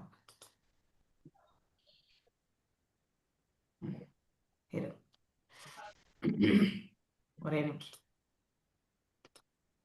ஏன்னா நம்ம பக்தர்கள் வந்து அதுல போக்கஸ் பண்றது கிடையாது, அதனால நமக்கு அது பெரிய இது கிடையாது. அனிமா பாத்தீங்கன்னாக்கா என்ன சொல்லியிருக்காங்கனாக்கா, ability to become extremely subtle, அதாவது சூக்ஷ்மமா மாறிடுறது, கண்ணுக்கே புலப்படாத. To reduce one size to the minute, அதாவது ஒரு அணுவை விட அந்த லெவலுக்கு வந்து கண்ணுக்கே புலப்படாத நிலைக்கு அவங்கள வந்து மாற்றிப்பாங்க. அது அனிமா. மஹிமா என்பது பிகம் லார்ஜ். அனிமா மஹிமா வந்து பாத்தீங்கன்னாக்கா ஆப்போசிட்ஸ். ஓகே, சின்னதுலயுமே சின்னது, அதை காட்டியும் பெருசு எதுவுமே கிடையாதுன்றது வந்து மஹிமா. ஓகே, கரிமா அதாவது ability to become extremely heavy, வெயிட்டா இருக்கிறது இல்லையா? To increase one's own weight. இதை ஐ திங்க் கிருஷ்ணர் இதை நிறைய இடங்கள்ல செய்து காட்டியிருக்கார். ஆனா அவர் சித்திகள்னு செய்தது கிடையாது. ஃபார் எக்ஸாம்பிள், நீங்க போர்க்களத்துல நீங்க பாத்தீங்கன்னாக்கா, அந்த நாகாஸ்திரம் வரும்பொழுது அவருடைய ஃபோர்ஸ் பாத்தீங்கன்னாக்கா எப்படி இருந்தது? அந்த ரதம் வந்து உள்ளுக்குள்ள செல்லக்கூடிய சக்தி இல்லையா? அந்த பாரம். மேலும் துலாபாரத்திலையுமே நீங்க பார்க்கலாம் இல்லையா? துளசியை வந்து வச்ச பிறகுதான் பகவான் வந்து அந்த இதை வந்து சமமானது இல்லையா? அது வரைக்கும் எல்லா இடத்துலயுமே எல்லா நகைகள் எல்லாத்தையுமே எடுத்துட்டு வந்து சத்தியமாமா எல்லாத்தையுமே போட்டா கூட பகவான் வந்து அந்த தராசு வந்து மேலே ஏறவே இல்லை இல்லையா? Weighing scale. ஸோ அதாவது அவ்வளோ வெயிட்டா அவரால் இருக்க முடியும். So he can become more weight and then he can become light. ஒரே ஒரு துளசி தளத்தை வந்து அதுவே அதை காட்டிலுமே அந்த துளசி தளம் வந்த உடனே அவர் சமமாயிட்டார். ஸோ அதுவுமே வந்து சித்தி தான். இதெல்லாம் பகவானுடைய இதுலயுமே நம்ம பார்க்கலாம். ஆனா பக்தி யோகத்துல வந்து நமக்கு வந்து சித்திகளுடைய முக்கியத்துவம் வந்து வழங்கப்படுவதில்லை. ஏன்னா அது வந்து ஒரு டிஸ்ட்ராக்ஷன் தான். அதாவது நம்ம அலசி ஆராயும் போது ஓகே, ஆஞ்சநேயர் வந்து ஆஞ்சநேயர் எடுத்தார, அவருமே அவ்வளவுதான். he also has that. அவரால வந்து அந்த வாயுபுத்திரனால எவ்வளவு பெரிய ரூபத்திலே காட்ட முடியும். அதே மாதிரி குட்டியாவும் வந்து உள்ள போயிட்டு வந்துட முடியும் இல்லையா? அவர் கடல் போகும் பொழுது சின்னதா, ஏன் அந்த அசுரனுடைய வாய்க்குள்ளேயுமே போயிட்டு போகும்போது கட்ட விரல் அளவுக்கு உச்பிடிஞ்சு போயிட்டு. ஆமா, சோ அந்த மாதிரி போக முடியும் ஸோ இதெல்லாமே சித்திகள் தான். ஓகே. லகிமா அப்படிங்கிறது வந்து எக்ஸ்ட்ரீம்லி வெயிட்லெஸ், அதாவது அப்படி காத்திலே பறக்கக்கூடிய அந்த நிலை. ஓகே. அடுத்து பிராப்தி, ability to obtain reach anything anywhere naturally, அதாவது நம்ம இங்கே இருந்துக்கிட்டு நம்ம நம்முடைய ஆத்மா வந்து பாத்தீங்கன்னாக்கா அந்த இடத்துல அஸ்ட்ரல் டிராவல்ஸ்ன்னு சொல்லுவாங்க. ஓகே. ஸோ இங்க இருந்துட்டே நம்ம வந்து அந்த இடத்துக்கு வந்து சென்று அவர்களை வந்து காப்பாற்றுவது. ஸோ இந்த யோகத்துல இருக்கக்கூடியவங்க செய்யக்கூடிய செயல்கள் தான் இது. ஒரே இடத்துல இருப்பாங்க, எங்கேயோ ஒரு பூமியில வந்து ஒரு இடத்துல பெரிய ஆபத்து என்பதை நிகழ்ந்து கொண்டிருக்குன்னா அஸ் எ ரெஸ்கியூரா வந்து பாத்தீங்கன்னாக்கா அவங்க போய் அந்த இடத்த வந்து ரட்சிப்பாங்க. ஸோ இது நல்ல ஆத்மாக்களுக்கான செயல். ஓகே. ஸோ அந்த மாதிரி அதுதான் பிராப்தி என்பது. அதுக்கப்புறம் பிராக்ரமயா, அதாவது பிராகமயா, அது என்ன சொல்றதுனாக்கா a power to manifest anything according to one's own will, fulfillment of desires இல்லையா. அதாவது அவங்க எதை வேணாலும் அடையணும் அப்படிங்கிறது வந்து அவங்களுடைய சித்திகளை உபயோகப்படுத்திட்டு. ஃபார் எக்ஸாம்பிள் நம்ம இவர் யாரு, அவர் பேர் என்ன, விஸ்வாமித்ரர். அவர் என்ன பண்ணார், ஆக்சுவலி திருஷங்கு சொர்க்கத்தை பண்ணார் இல்லையா, as per his own desire. அவரே ஒரு அதாவது மதியம்ல ஒரு சொர்க்கலோ, அதாவது சாரி ஒரு லோகத்தையே படைச்சார் இல்லையா. அந்த மாதிரி அவர் எல்லாமே அவர் சித்திகளை உபயோகப்படுத்தி, இட் இஸ் அ பவர். ஒரு முறை யூஸ் பண்ணா அது நம்ம அதுக்கப்புறம் வந்து வில் பி நம்ம கிட்ட இருந்து அந்த சக்திகள் இருக்காது. ஸோ அதாவது இட்ஸ் எனர்ஜி இல்லையா. இப்போ ஒரு பாட்டில் தண்ணி இருக்குன்னா அதுல 1/4 பாட்டில் தண்ணி ஆல்ரெடி காலி ஆயிடுச்சுன்னா அதனுடைய இது முடிஞ்சிருச்சு. பாட்டில் தண்ணி குடிச்சிட்டோம்னா காலி. அது போலதான் இந்த அஷ்ட சித்திகளும் அதே மாதிரிதான். பௌதிக செயல்களுக்காக எல்லாம் உபயோகப்படுத்தும் போது ஆட்டோமேட்டிக்லி அதனுடைய பௌருஷம் வந்து குறைய ஆரம்பிக்கும். நெக்ஸ்ட் இஷிட்வா, அதாவது இஷிட்வா அப்படின்னாக்கா power of supreme authority or the feeling of dominion or control over something, இன்னொருத்தரை வந்து கட்டுப்படுத்துறது. ஓகே. இது பகவானுக்கு இருக்கக்கூடிய ஒன்று. வஷிட்வா, the power of to bring anything or any being under one's influence, ability to attract, control and dominate, இதெல்லாம் பகவான்கிட்ட உண்டு. ஓகே. ஸோ இந்த மாதிரி விஷயங்கள் அப்படின்னா ஒருத்தர் பேசக்கூடிய விஷயத்திலே வந்து நம்ம லயித்து விடுகிறோம் இல்லையா. அவங்களுடைய வார்த்தை உண்மை என்று நம்பி நம்ம அவர் கரெக்டா தப்பான்றதை பத்தி கூட நம்ம யோசிக்கிறது இல்லை. ஆனா அது எல்லாமே பர்ஃபெக்ட் அப்படிங்கிறத வந்து மனசுல வந்து நம்ம ஏத்துக்கிறோம். அது அவர் மீது வைத்திருக்கக்கூடிய நம்பிக்கை இல்லையா. அது வந்து பௌதிக தளம். ஆனா ஆன்மீக தளத்துல அப்படி கிடையாது. They have this energy to make control. அவங்களுடைய பார்வையாலேயோ இல்லை வந்து வசீகரமா இழுத்துட்டு நம்ம வந்து அவங்க சொல்ற மாதிரியே இவங்க கேட்பாங்க இல்லையா. சொல்லுவாங்க, எதுக்கு அவங்க வந்து என்னவோ என்ன சொல்லுவாங்க, மந்திரிச்சு விட்ட கோழி மாதிரி இருக்கான் அப்படின்னு சொல்லுவாங்க இல்லையா. ஸோ கண்டிப்பா இல்லையா, அது போல நிலையை வந்து ஏற்படுத்தக்கூடிய அந்த பவர் தான் இது. ஓகே. வசிஷ்ட்வா, இஷ்டிவா, இது எல்லாமே இதுதான் அஷ்ட சித்திகள். ஓகே. இந்த சித்திகள் நம்ம 6th சாப்டர் பகவத்கீதையில நம்ம படிச்சிருக்கோம். ஓகே. Any doubts Mataji? சேஜஸ்வி மாதாஜி? தேங்க்யூ மாதாஜி, புரிஞ்சுக்கிட்டேன் Mataji. Thank you very much Mataji. Thank you.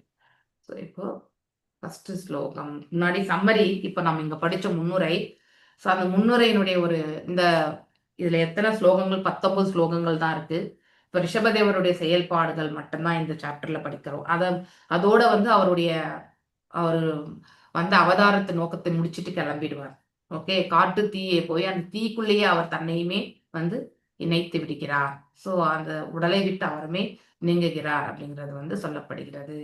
So அதனால இந்த சாப்டர்ல வந்து ரிஷபதேவர் இது வரைக்கும் நமக்கு வந்து அதாவது அட்வைஸ் இல்லையா, அவர் வந்து தன்னுடைய பிள்ளைகளுக்கெல்லாம் அறிவுரைகள்லாம் வழங்கினாரு. இப்போ வந்து அவருடைய நடத்தையும் பார்த்தோம். மேலும் வந்து அவருடைய இறுதி கட்டத்தையுமே நாம பார்க்க போகின்றோம். ஓகே. ஸோ அவருடைய செயல்கள் மூலியமா முதல் 5 ஸ்லோகங்கள் வந்து மனதினுடைய இயற்கை பற்றி எடுத்துரைக்கிறது. ஓகே. பரீட்சித் மகாராஜ் கேட்கிறார், ரிஷபதேவர் ஏன் வந்து அவர் வந்து இந்த யோக சித்திகளை எல்லாம் தவிர்த்தார். ஏன்னா லாஸ்ட் ஸ்லோகத்துல சொல்லப்படுற பகவானின் பக்தி தொண்டு ஆனது விடுதலை மற்றும் யோக சக்தியின் மீது ஆசை வைக்காத பக்தர்களுக்கு மட்டுமே உறுதி செய்யப்படுகிறது. 100%. நாம போக்கஸ் டைவர்ஷன் ஆயிடுது. இப்ப நம்ம சித்திகளை மேல நம்முடைய மனசை லைத்தா அங்க பக்தி இருக்கா இல்லையா. ஏதோ ஒன்றின் மீதுதான் நம்ம ஒரு தருணத்துல வந்து செயல்படுத்த முடியும். ஸோ ஒன்று பக்தி இல்லைன்னா வேற ஏதோ ஒண்ணு. இப்ப நாம் இதன் மீது நம்ம நாட்டம் கொள்ளும் போது ஆட்டோமேட்டிக்கலி பக்தியில வந்து பூர்ணத்துவத்தை பெற முடியாது. அதனாலதான் ரிஷபதேவர் பகவான் சுயமாக வந்திருந்தும் வந்து அவர் வந்து யோக சித்திகளை அடைந்திருந்துமே வந்து அவர் அதை வந்து நாட்டம் கொள்ளவில்லை இல்லையா. அதற்கான கேள்விகள் தான் இந்த இடத்துல 2-5. Never trust in mind. மனசை எப்பவுமே நாம வந்து நம்பவே கூடாது. It is restless, அமைதியற்றது.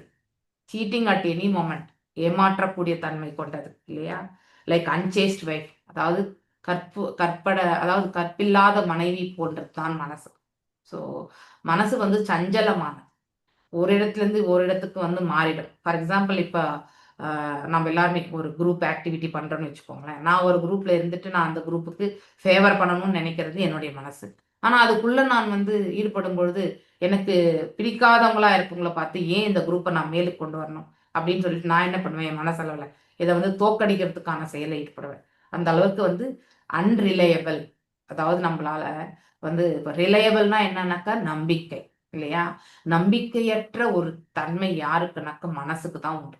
ஓகே, மனசு எப்பவுமே, அதாவது குரங்கு தாவற மாதிரி நம்ம என்ன பண்ணுவோம், ஒரு மரத்துல இருந்து ஒரு மரத்துக்கு தாவிண்டே இருப்போம் நம்ம இல்லையா.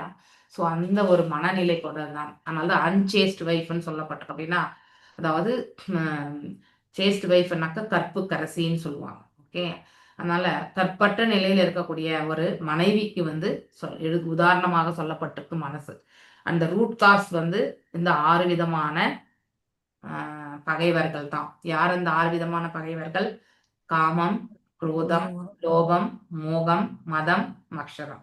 இந்த 6 விரோதிகளை தான் நாம், அதனாலதான் அந்த மனசு வந்து அந்த 6 விதமான நிலையில போயிட்டு இருந்துட்டு செயல்பட்டுச்சுன்னா ஆட்டோமேட்டிக்கலி ஒரு செயலை வந்து நாம நன்மையான பாதைக்கு எடுத்து செல்லலாம், இல்லை என்றால் நம்முடைய அழிவுக்கான பாதையுமே நம்ம எடுத்து செல்ல முடியும். அதற்கு எல்லாம் மூல காரணம் இதுதான். ஓகே, இந்த மனசுதான். மற்றும் 6-8 ரிஷபதேவர் வந்து அவர் வந்து மறைதல்.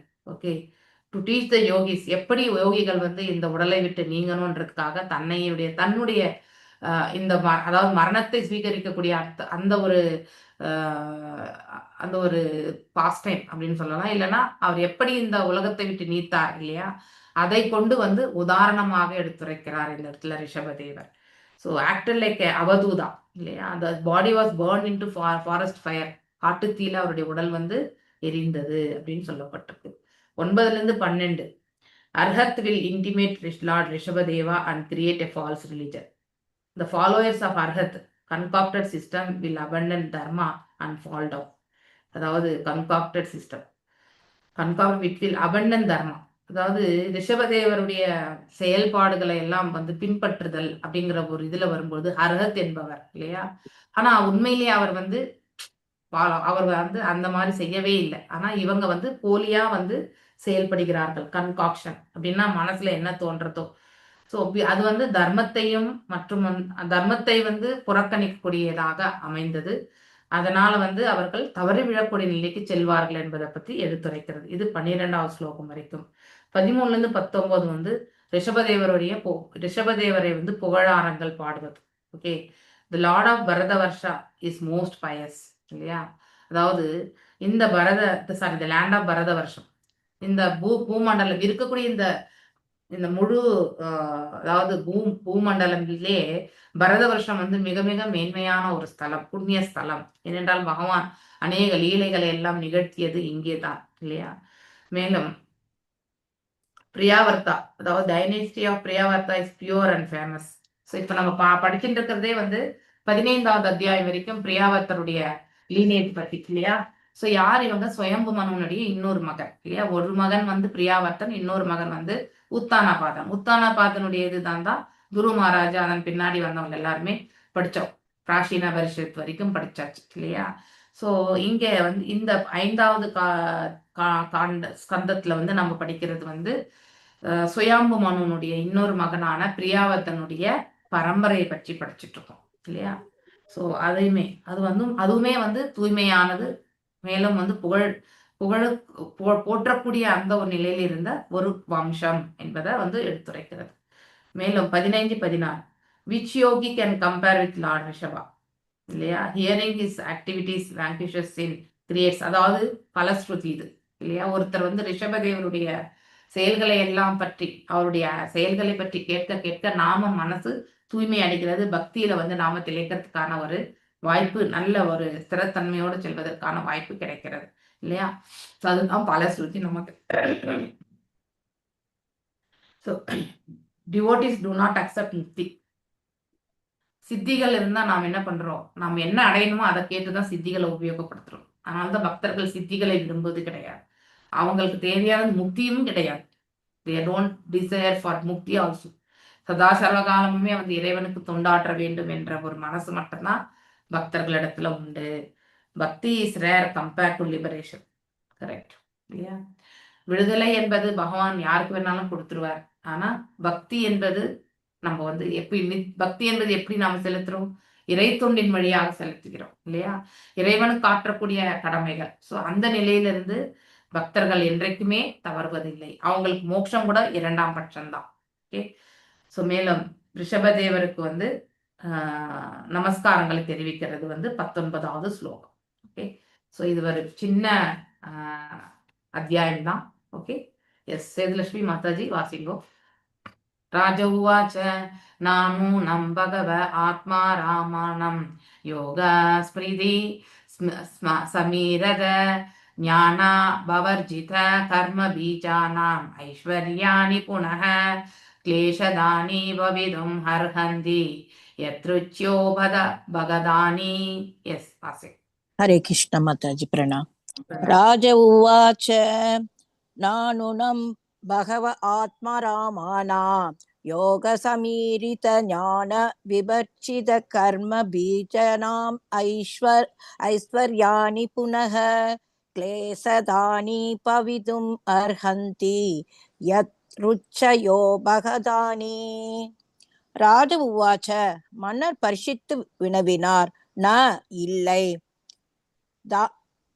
நூனம் உண்மையில், பகவக ஓ சக்தி மிகுந்த சுகதேவ கோஸ்வாமி அவர்களே, ஆத்மரானானாம் பக்தி தொண்டில் ஈடுபட்டிருக்கும் தூய பக்தர்கள், யோக சமீரித யோக பயிற்சியினால் எய்தப்பெற்ற ஞானத்தினால் அவபர்ச்சித எரிதல், கர்ம பீஜானாம் அவர்களின் பலன் தரும் செயல்களின் விதைகள், ஐஸ்வர்யானி யோக சித்திகள், புன மீண்டும், கிளேசதானி துன்பத்தின் ஆதாரங்கள், பவிதும் ஆவது, அர்ஹந்தி இயலக்கூடுதல், யத்ருச்சயா தானாகவே, உபகதானி எய்தல்.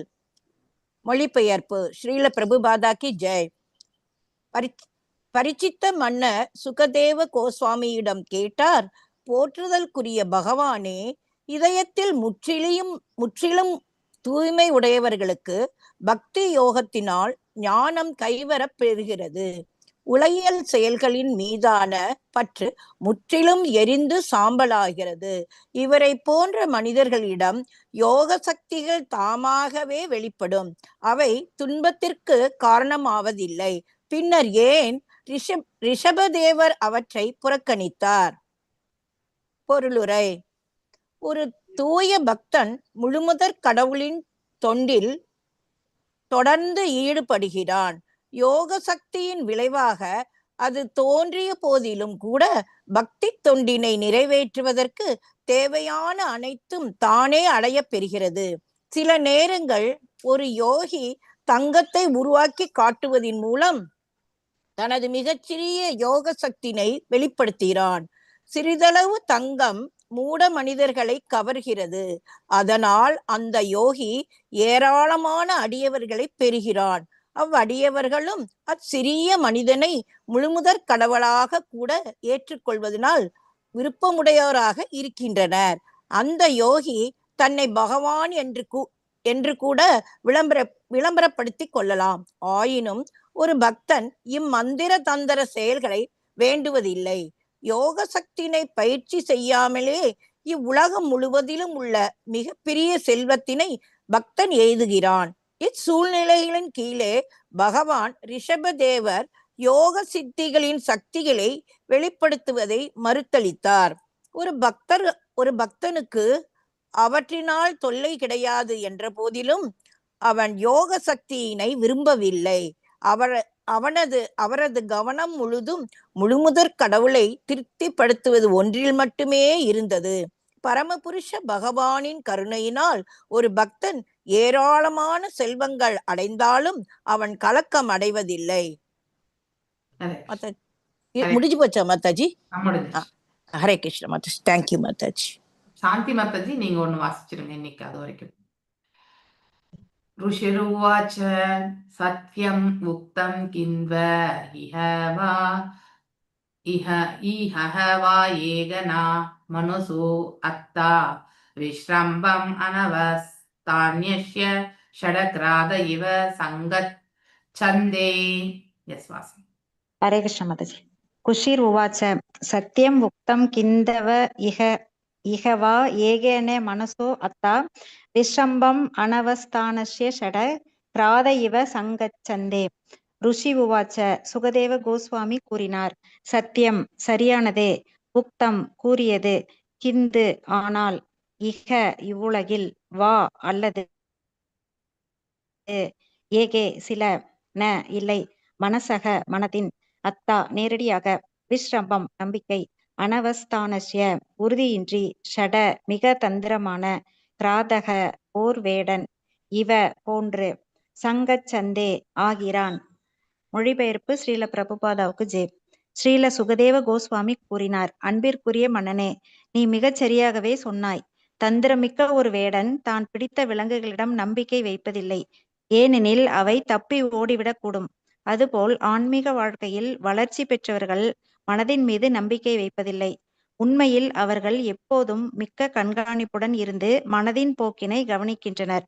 பொருளுரை பகவத்கீதையில் 18.5 பகவான் கிருஷ்ணர் கூறுகிறார், யக்னதான தப கர்ம நத்யாஜ்யம் காரியம் ஏவதத் யக்ஞோ தானம் தபஸ்சைவ பாவனானி மனிஷினாம். தானமுடு தவம் வேள்வி என்பவற்றை தள்ளிடாது நாளும் இங்கு செய்தல் வேண்டும். தானமொரு தவம் வேள்வி மகாத்மாக்கள் தம் மனதை கூட இங்கு தூய்மை செய்யும். உலகினை துறந்து துறவு நெறியினை மேற்கொண்டவன் கூட ஹரே கிருஷ்ண மகாமந்திரத்தை நிறுத்தாது ஓதுதல் வேண்டும். துறவு என்பதற்கு ஒருவன் சங்கீர்த்தன யக்னத்தை துறக்க வேண்டும் என்று பொருள் அல்ல. அதுபோல் தானம் மற்றும் தவம் செய்வதையும் ஒருவன் துறத்தல் கூடாது. மனவடக்கம் புலனடக்கம் என்பதற்காக யோக பயிற்சியினை கண்டிப்பாக பின்பற்ற வேண்டும். பகவான் ரிஷபதேவர் மிக கடுமையான தவங்களை கூட செய்கின்ற முறையினை காட்டி அனைவருக்கும் முன்னுதாரணமாக திகழ்கிறார். ஹரே கிருஷ்ண மாதாஜி. தேங்க்யூ மாதாஜி. தேங்க்யூ மாதாஜி. ஹரே கிருஷ்ணா. ராஜ உவாச்ச நூனம் பகவ ஆத்மா ராமானம் யோக ஸ்மிருத ஞான பவர்ஜித கர்ம பீஜானாம் ஐஸ்வர்யானி புனः கிளேஷதானி பவிதும் அர்ஹந்தி எத்ருச்யோக பகதானி. இப்ப ராஜ உவாச்சன்றது பரிஷித் மகாராஜ் சுகதேவ் கோஸ்வாமி கிட்ட பேசுறாரு. இந்த ருச்சிரு உவாச்சன்றது சுகதேவ் கோஸ்வாமி பேசுறது. சோ அவர் இப்ப கேள்வி கேட்கிறார்.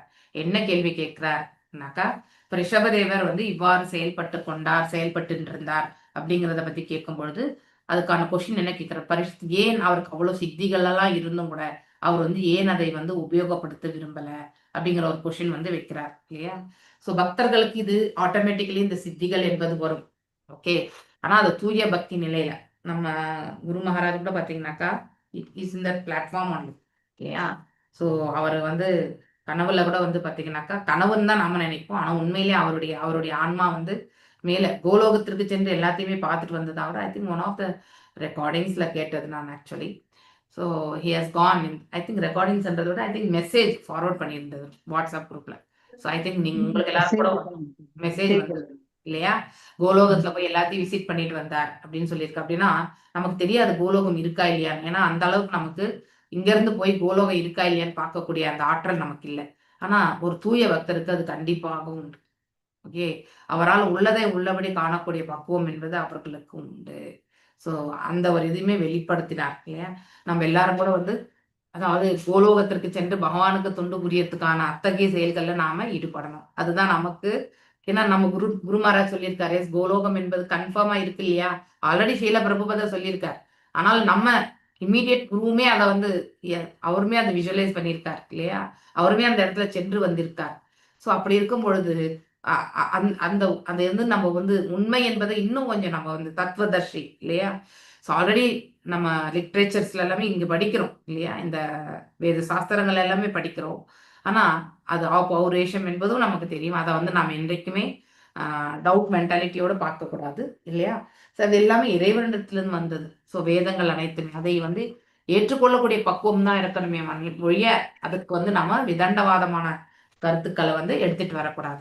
அதையுமே வந்து உண்மை என்று நிரூபிப்பதற்கு வந்து சில குரு ஆச்சாரியார்கள் வந்து தங்களுடைய அதாவது எக்ஸ்பீரியன்ஸ்னு சொல்லுவாங்க இல்லையா, அதாவது அவங்க உணர்ந்தல் என்ன உணர்ந்தாங்க என்பதை வந்து பக்தர்களுக்கு எடுத்துரைப்பாங்க இன் கான்ஃபிடன்ஸ் இல்லையா.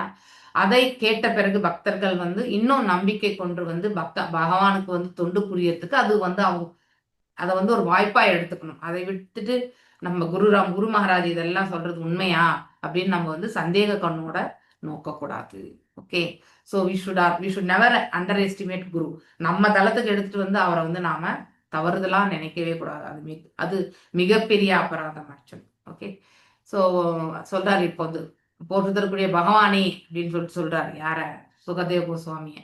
இதயத்தில் முற்றிலும் தூய்மை அடைந்தவர்களுக்கு இல்லையா, அதாவது ஹிருதய அந்த 6 விதமான டிஃபெக்ட்ல இருந்து யாரெல்லாம் வெளியே வந்திருக்காங்களோ பக்தி யோகத்தினால் ஞானம் கைவர பெறுகிறது. ஸோ ஆட்டோமேட்டிக்கலி நம்ம ஞானத்தை வந்து எதன் மூலியமா பெற முடியும், அதாவது பக்தி யோகம் செய்ய செய்ய ஞானத்தையுமே நம்ம அபிவிருத்தி செய்துக்க முடியும். உலகில் செயல்களின் மீதான பற்றுதல் முற்றிலும் ஒன்று. நாம் இதுல போனா உலகத்தின் மீது இருக்கக்கூடிய பற்றுதல் எல்லாமே வந்து குறைய ஆரம்பிக்கும். ஸோ முற்றிலும் எரிந்து சாம்பலாகிறது. ஸோ இது வந்து ஹையஸ்ட் லெவல். இவரை போன்ற மனிதர்களும் யோக சக்திகள் தாமாகவே வந்து வெளிப்படும். ஸோ இதெல்லாம் ஆட்டோமேட்டிக்கலி வரும்.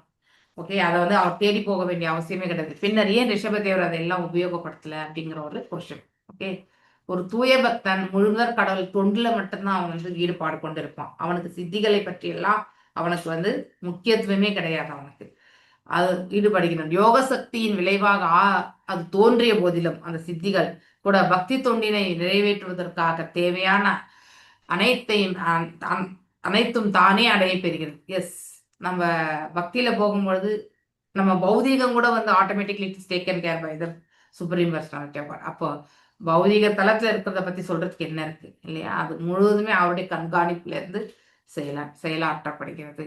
சில நேரங்களில் ஒரு யோகி தங்கத்தை உருவாக்கி அதாவது காட்டுவதன் மூலம் தனது மிகச்சிறந்த யோக சக்தியினை வந்து வெளிப்படுத்துறான்.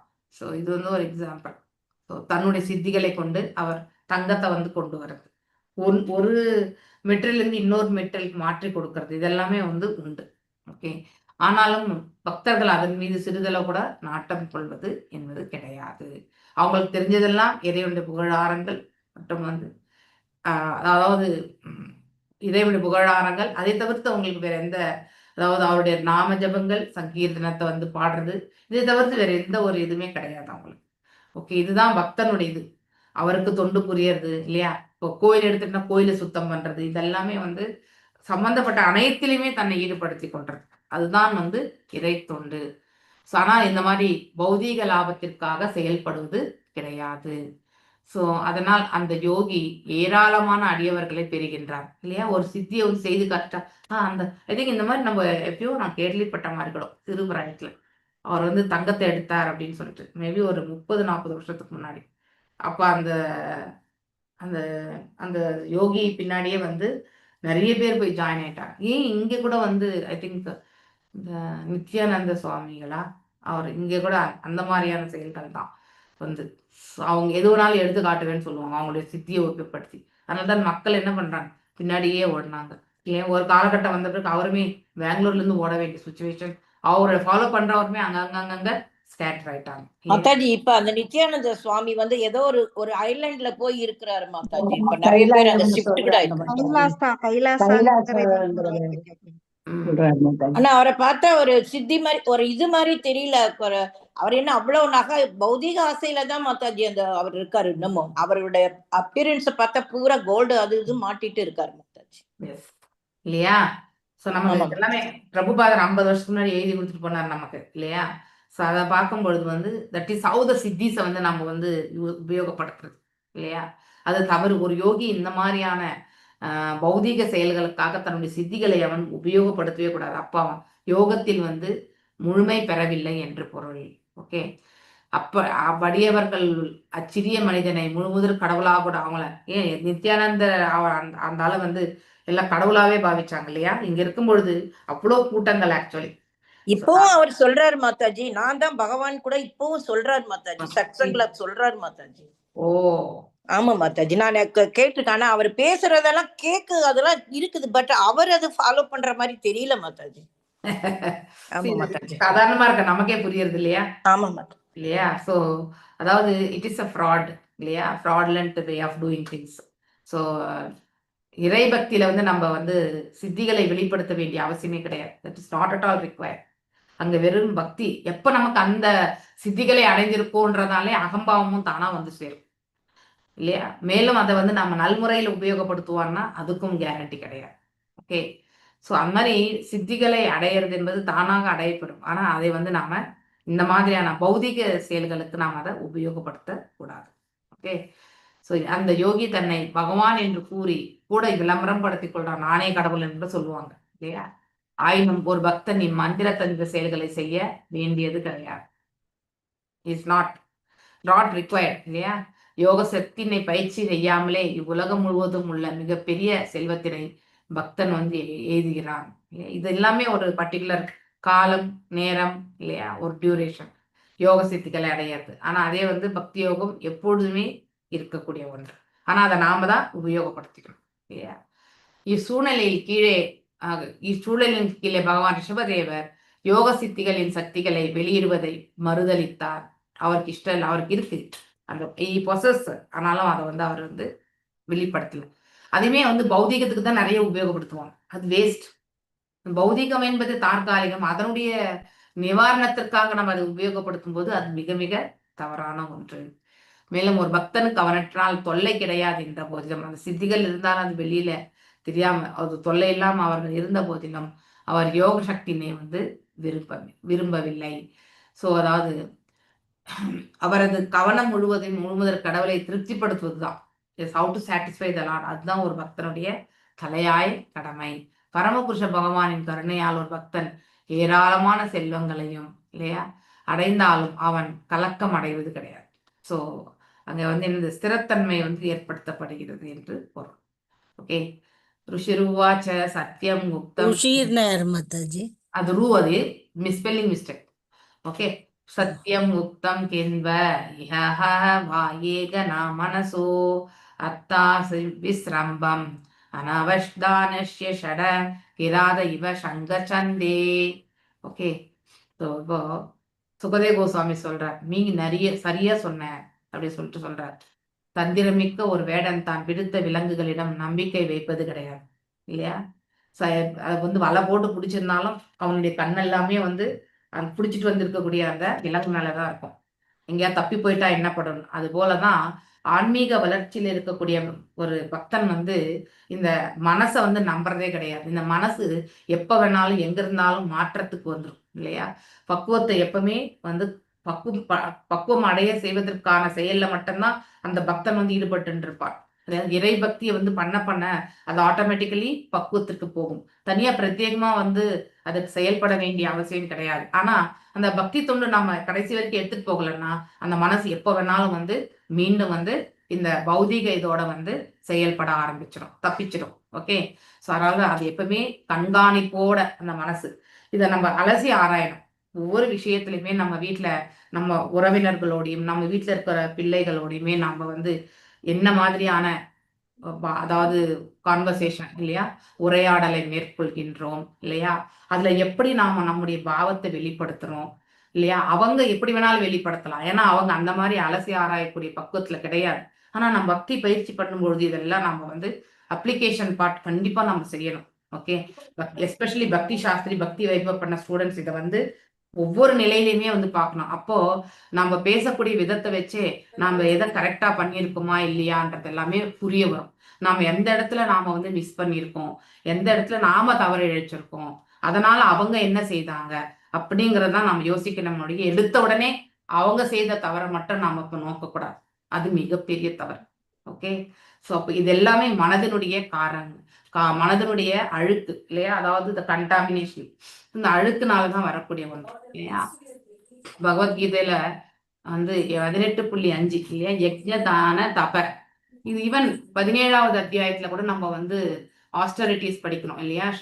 ஸ்ரத்தாத்திர விபாக யோகத்திலயுமே வந்து உடல் தவம், வாக்கு தவம், மனத்தவம் அப்படின்லாம் படிக்கிறோம் இல்லையா?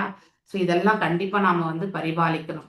ஓகே, யஜ்ஞ தான தபம் இது மூன்றையுமே அந்த தூய்மை அடைந்த ஆத்மாக்களுக்கே தூய்மையை கொடுக்க வல்லது. ஹரே கிருஷ்ணா கிருஷ்ணா கிருஷ்ணா ஹரே ஹரே, ஹரே ராமா ராம ராமா ஹரே ஹரே. ஓகே, யஜ்ஞம் தானம் தவம் ரொம்ப முக்கியம். கர்ம நா தாஜ்யம் காரியம் ஏவதத் யஜ்ஞோதானம் தபஸ்சைவ பவனானி மனிஷினாம். அதாவது தானமோடு தவம் வேள்வி என்பவற்றை தள்ளிடாது நாளும் இங்கு செய்தல் வேண்டும். தானமொரு தவம் வேள்வி மகாத்மாக்கள் தம் மனதை கூட இங்கு தூய்மை செய்யும் இல்லையா? அதாவது விடுதலை அடையக்கூடிய அந்த மகாத்மாக்களுக்கு கூட அவங்களுடைய இருப்பை வந்து தூய்மை செய்ய வல்லது. ஸோ அப்படின்னா அந்த இருப்பை தூய்மை செய்ய வல்லதுன்னா இந்த மனசனுடைய ஸ்திரமற்ற தன்மையை பற்றி நாம யோசிக்க ஆரம்பிக்கணும் இல்லையா? எப்ப வேணாலும் எந்த அழுக்க வேணாலும் இந்த மனசை எடுத்துக்கும் இல்லையா? இப்ப துர்வாச முனிவர் கூட பாத்தீங்கன்னாக்கா ஒரு மிகப்பெரிய முனிவர் தான் சொல்லுவாங்க இல்லையா? லைக் இவர் நம்ம நாரத மகரிஷி மாதிரி லோக சஞ்சாரம் பண்ற மாதிரி அவரும் வந்து மேல் உலகத்துக்கெல்லாம் ஒரு வாட்டி போயிட்டு வந்துட்டார் இல்லையா? அம்பரீஷ் மகாராஜனுடைய அவரை வந்து அம்பரீஷ் மகாராஜா வந்து அவர் வந்து சபிக்கிறதுக்கு போனதப்போ சுதர்சன சக்கரம் அவரை துரத்திலே வந்தது இல்லையா? அதனால எல்லா உலகத்துமே சுத்திட்டு வந்தார். இருந்தாலும் அவர்கிட்ட என்ன இருந்தது? ஒரு குணம். அவருடைய மனசு எந்த மாதிரியான கோபம், அந்த குரோதத்தோட தான் இருந்தார் இல்லையா? ஸோ அவருடைய இருப்பையுமே அவர் தூய்மை செய்யணும்னா இந்த யஜ்ஞம் தானம் தபம் என்பது கண்டிப்பாக செயல்படணும். ஓகே, ஸோ உலகத்தினை துறந்து துறவு நெறியினை மேற்கொண்டவன் கூட ஹரே கிருஷ்ணா மகா மந்திரத்தை நிறுத்தாது ஓதுதல் வேண்டும். நாம் அந்த நிலையை அடைஞ்சிட்டோம், இனிமே வந்து கீழே விழமாட்டோன்றதுக்கான கேரண்டி கிடையாது. எப்பவுமே வந்து நாமங்களை வந்து சொல்ல வேண்டும்.